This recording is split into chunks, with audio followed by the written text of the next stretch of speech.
ડભોઈ તાલુકાના ઝવેરપુરા ખાતે સર્વ સમાજનો સમૂહ લગ્નમાં જેમાં પ્રથમ સમૂહ લગ્ન યોજાયું હતું। 4 જેટલા કપલો જેમાં ભાગ લીધો હતો, જેઓને આશીર્વાદ આપવા માટે સંતો મહંતો ઉપસ્થિત રહ્યા હતા। શ્રી પંચમુખી હનુમાનજી મંદિરના સાનિધ્યમાં પ્રથમ સમૂહ લગ્ન ડભોઈ તાલુકાના ઝવેરપુરા કરણેક ખાતે સમૂહ લગ્નનું કરણેક ગામના અરવિંદભાઈ એમ વસાવા, કમલેશભાઈ એસ વસાવા દ્વારા આયોજન કરવામાં આવ્યું હતું।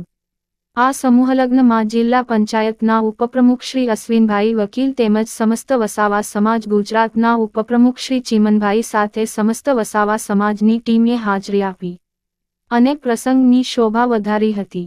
સમૂહ લગ્નમાં દાનતાશ્રી દ્વારા કન્યાદાન આપવામાં આવ્યું હતું। ભીમપુરા ગામના સરપંચ શ્રી જગદીશભાઈ રોહિત, રતનપુરના સરપંચ શ્રી મોતીભાઈ રોહિત તેમજ સમગ્ર કરણેક ગામજનો તેમજ બહારથી પધારેલ મહેમાનો દ્વારા કન્યાદાન, રસોડાદાન તેમજ રોકડદાનના રૂપમાં મદદ કરવામાં આવી અને નવવધુઓને મહાનુભાવો દ્વારા આશીર્વાદ પાઠવ્યા હતા। રિપોર્ટર અફઝલ રજા ખત્રી, GPK ન્યૂઝ।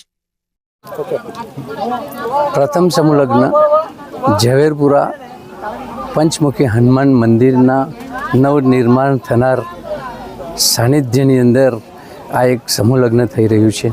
એમાં સમાજના કરનેટ ગામના